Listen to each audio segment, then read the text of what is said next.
Daniel, um nome com um significado profundo, com suas 3 sílabas hebraicas.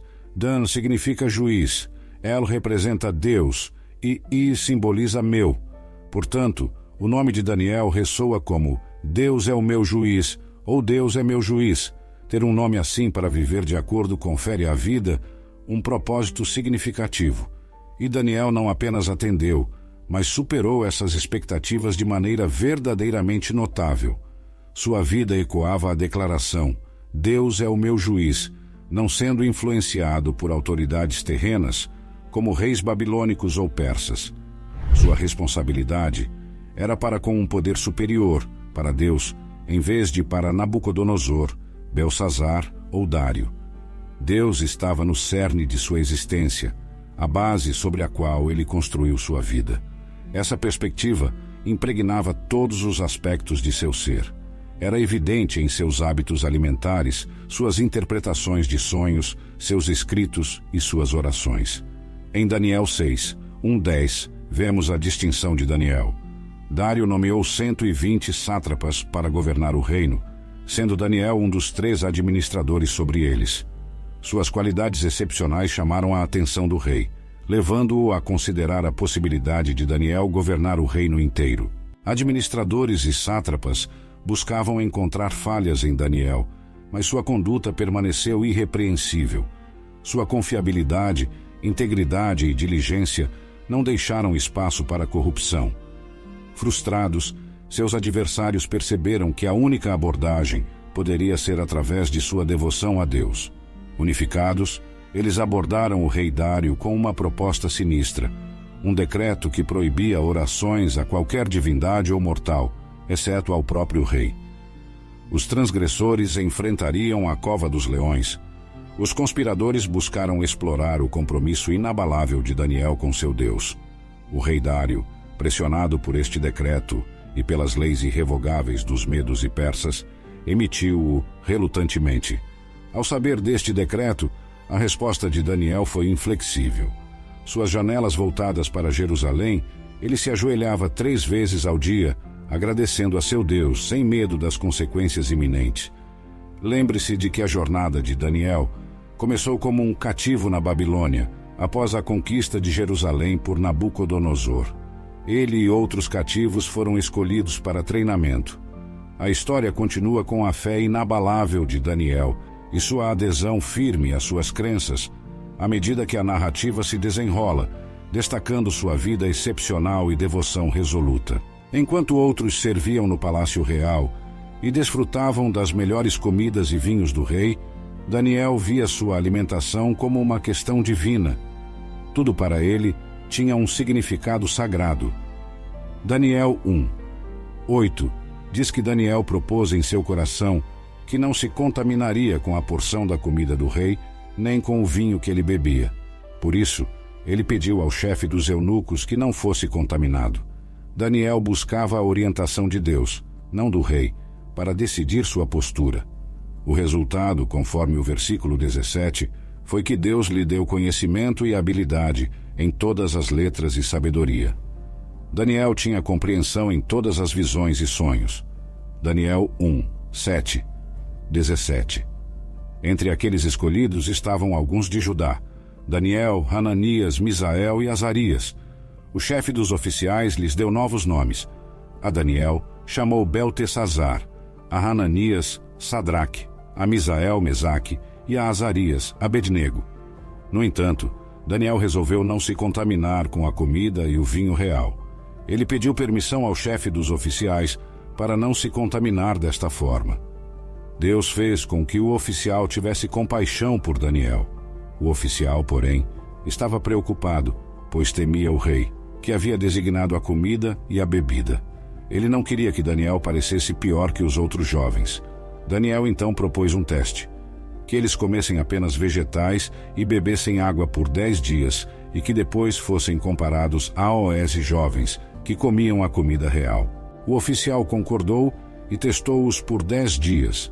Ao final desse período, eles estavam mais saudáveis e bem nutridos que os jovens que comiam a comida real. A esses 4 jovens, Deus concedeu conhecimento e compreensão em todas as formas de literatura e aprendizado. Daniel podia compreender visões e sonhos de todas as naturezas. A maneira como ele interpretava os sonhos refletia o mesmo estilo de vida centrado em Deus. Isso fica claro em sua interpretação dos sonhos do rei Nabucodonosor e da visão de Belsazar, por exemplo, em Daniel 2, 28, onde ele atribui todo o crédito a Deus. Mas há um Deus nos céus, o qual revela os mistérios. Enquanto você está deitado na cama, esses pensamentos atravessam sua mente, acusando os governantes mais poderosos do mundo de arrogância e traição contra Deus. Por exemplo, a Belsazar em Daniel 5:23. Mas você se exaltou contra o Senhor dos céus, trouxe os utensílios do templo do Senhor, e você e os seus nobres, as suas mulheres e concubinas, beberam vinho neles. Você louvou os deuses de prata, ouro, bronze, ferro, madeira e pedra, que não veem, não ouvem, nem entendem. Mas não honrou o Deus que sustenta em suas mãos a sua vida e todos os seus caminhos. Em cada interpretação que Daniel fornece, Deus está no centro, e grandes reis como Nabucodonosor e Belsazar ou Gorbachev desvanecem na história como nuvens. Em Daniel 2, 39, depois de ti se levantará outro reino inferior ao teu, e um terceiro reino de bronze, o qual dominará sobre toda a terra. A forma como Daniel orava é uma das mais incríveis demonstrações de viver de acordo com seu nome. Deus é o meu juiz, significa que o que Deus pensa e faz importa mais do que o que qualquer outra pessoa pensa ou faz. Isso significava uma vida de oração ousada, desafiadora e disciplinada. Para Daniel, se o que Deus pensa é o mais importante, você deve consultá-lo primeiro. Se o que Deus faz é o mais importante, você deve pedir que Ele haja primeiro. Em outras palavras, você vive sua vida através da oração. Não se esqueça de que Daniel era uma figura política poderosa. Em Daniel 2, 48, Nabucodonosor nomeou Daniel como governante de toda a província da Babilônia. Em nosso texto, Dário nomeia Daniel como um dos 3 presidentes sobre os 120 sátrapas ou governadores do império. Daniel era mais imerso na vida secular do que a maioria de nós, e ele vivia sua vida através da oração, oração ousada, desafiadora e disciplinada, porque Deus era o seu juiz. O que Deus pensava e fazia era o mais importante. Então Daniel vivia sua vida consultando Deus e pedindo a intervenção dele. Este texto é um testemunho incrível da vida de oração ousada, desafiadora e disciplinada de Daniel. Isso me faz desejar ser corajoso na oração. Me inspira a ser ousado na oração e, se necessário, desafiador na oração, contra poderes terrenos, bem como disciplinado na oração. Não quero ser uma água viva espiritual flutuando no mar do emocionalismo, orando aqui e ali, conforme as ondas de emoção sobem e descem. Daniel 9, 1-6. No primeiro ano do reinado de Dário, filho de Xerxes, descendente dos Medos, que foi constituído rei sobre o reino dos caldeus, no primeiro ano do seu reinado, eu, Daniel, entendi pelos livros que o número de anos de que falara o Senhor ao profeta Jeremias, em que haviam de cumprir-se as desolações de Jerusalém, era de 70 anos. 3. Então, eu dirigi o rosto ao Senhor Deus, para o buscar com oração e súplicas, com jejum, pano de saco e cinza, e orei ao Senhor meu Deus, e confessei, e disse: Ah, Senhor, Deus grande e tremendo, que guardas a aliança e a misericórdia para com os que te amam e guardam os teus mandamentos. 5. Pecamos e cometemos iniquidades, e procedemos impiamente, e fomos rebeldes, apartando-nos dos teus mandamentos e dos teus juízos. 6. E não demos ouvidos aos teus servos os profetas, que em teu nome falaram a nossos reis, nossos príncipes e nossos pais, como também a todo o povo da terra, dependente famoso e firme em Deus. Dê uma olhada na reação incrível de Daniel ao decreto de Dário contra a oração. Vamos analisar a situação no versículo 3. Um espírito excelente estava nele, e ele se destacava entre os outros. 12, 6. E o rei planejava colocá-lo acima dos outros, e sobre todo o reino. Daniel tinha um futuro incrivelmente bem-sucedido pela frente. com todo o poder, prestígio, riqueza e liberdade que poderia desejar. No entanto, isso o tornou alvo de inveja e ciúmes. Os outros presidentes e sátrapas convenceram Dário a aprovar uma lei que declarava que qualquer pessoa que fizesse petição a qualquer deus ou homem durante 30 dias, exceto a ti, ó rei, seria lançada na cova dos leões. Em outras palavras, a vida de oração de Daniel era tão conhecida e parte integrante de seu caráter que seus inimigos sabiam que este era um ponto em que poderiam contar com sua firmeza, e estavam completamente corretos. Então, quando Daniel soube que o decreto tinha sido publicado, ele voltou para sua sala no andar de cima, onde as janelas estavam abertas em direção a Jerusalém. 3 vezes por dia, ele se ajoelhava e orava, dando graças ao seu Deus, assim como sempre fizera. 12:52. Então esses homens foram em grupo e encontraram Daniel orando e pedindo ajuda a Deus. 12. Então eles foram até o rei e falaram com ele sobre seu decreto real. O Senhor não publicou um decreto de que durante os próximos 30 dias, qualquer pessoa que orar a qualquer deus ou ser humano, exceto a vossa majestade, será lançada na cova dos leões? O versículo 10 simplesmente tira o fôlego. Aqui percebemos que a oração de Daniel foi ousada, desafiadora e disciplinada. Quando Daniel soube que o documento havia sido assinado, ele voltou para sua casa, onde manteve a janela do seu quarto no andar de cima aberta em direção a Jerusalém, e se ajoelhou 3 vezes ao dia para orar e agradecer a seu Deus, como já fazia anteriormente. A prática de orar voltado para o templo em Jerusalém é mencionada apenas em 1 Reis 8, 22:53 e no Salmo 5. 7 no Antigo Testamento. O Salmo 5.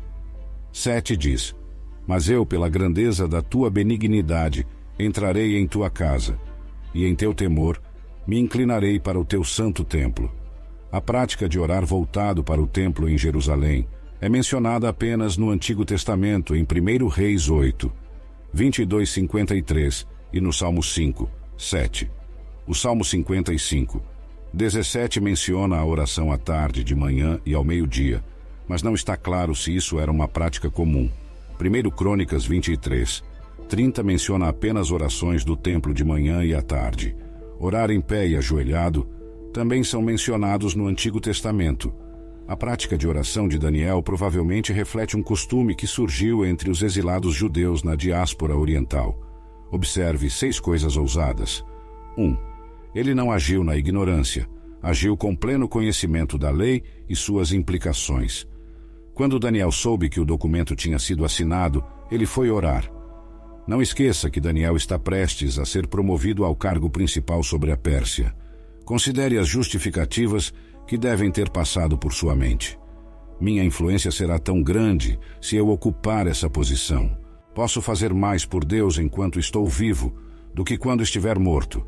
Será apenas por 30 dias antes que eu possa orar novamente. O legalismo é indiscutivelmente um pecado maior do que a conveniência, e assim por diante. No entanto, ele rejeitou todas as racionalizações. Ele estava ciente da lei e da pena. Então ele foi orar. Ele não foi para o bosque orar. Em vez disso, foi para casa. Ele poderia ter continuado a orar ao seu Deus sem se colocar em perigo se ele simplesmente tivesse se escondido por 30 dias. Não há nenhuma lei que exija que você ore em sua casa, onde seus adversários estarão procurando por você. 3. Ele não entrou no cômodo secreto de sua casa. Ele foi para o quarto com mais janelas abertas, aquela no 2º andar da casa, a mais visível, aquela que ficava de frente para Jerusalém, em vez do palácio na Babilônia. Você vê por que me refiro a esse ato de oração como desafiador? Daniel não está simplesmente orando em desafio à ordem do rei. Ele está fazendo um anúncio público. Hoje, diríamos que ele está protestando. Ele está se engajando em desobediência civil pública e está fazendo isso de uma maneira que nenhuma ordenança bíblica exige. 4. Ele não orou apenas uma vez de manhã cedo, quando ninguém estava olhando, mas 3 vezes por dia, todos os dias. Ele garantia que não seria negligenciado em sua recusa em obedecer à lei. 5.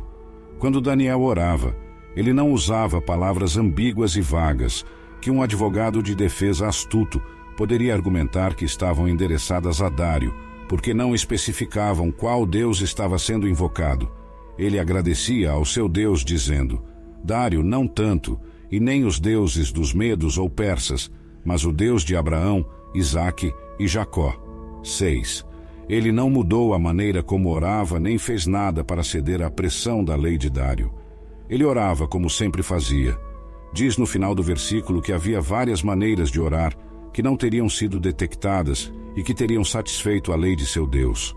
Mas Daniel orou corajosamente, desafiadoramente e 3 vezes por dia, como sempre fez.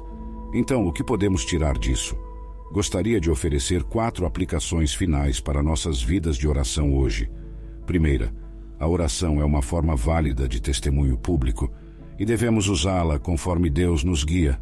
Jesus disse: E quando você orar, não seja como os hipócritas, que gostam de orar em pé nas sinagogas e nas esquinas, para serem vistos pelos outros. Eu lhes garanto que eles já receberam a recompensa deles. Mas você, quando orar, entre no seu quarto e feche a porta. Ore ao seu pai que está em segredo, e seu pai que vê em segredo o recompensará. Mateus 6, 5, 6. Isso é uma acusação contra a oração pública de Daniel? Não acredito que seja. Não é nossa disposição para sofrer por causa da oração, mas nosso amor pelo louvor à oração que foi. O aviso de Jesus não estava dizendo que é errado ser visto orando, mas sim que desejar ser visto para ser elogiado por sua piedade é errado. Bem-aventurados os perseguidos por causa da justiça, pois deles é o reino dos céus. Mateus 5:10. Bem-aventurados sois quando por minha causa vos injuriarem e vos perseguirem, e mentindo disserem todo o mal contra vós. Exultai e alegrai-vos, porque é grande o vosso galardão nos céus. Mateus 5, 11 e 12. Porém, ai de vós quando usardes vossa justiça para buscar o louvor deles. Mateus 6, 2, 4. No contexto de Daniel, e aqui precisamos de grande sabedoria para entender nosso próprio contexto, o chamado de Deus para sua vida era: assim resplandeça a vossa luz diante dos homens, para que vejam as vossas boas obras e glorifiquem o vosso Pai que está nos céus. Para Daniel, a oração se tornara uma declaração pública sobre a glória de Deus acima da glória de Dário, e era um testemunho legítimo, assim como é para nós, se nossos corações estiverem corretos. 2. A oração de Daniel era disciplinada e regular. Quando chegou a hora de protestar, Daniel não precisou fazer mudanças. Ele já estava orando 3 vezes por dia em um local específico. Havia estrutura, rotina e disciplina. Poderia ser que a disciplina, em vez de ser um substituto monótono para a espontaneidade e o poder, é o jardim onde isso cresce. Você trabalha pacientemente no jardim, e Deus cresce milagrosamente uma planta com poder sobrenatural. Acredito que isso é verdade. Nesta semana, encorajo você a dar um passo para trás e planejar alguma disciplina em sua vida de oração. Siga o exemplo de Daniel.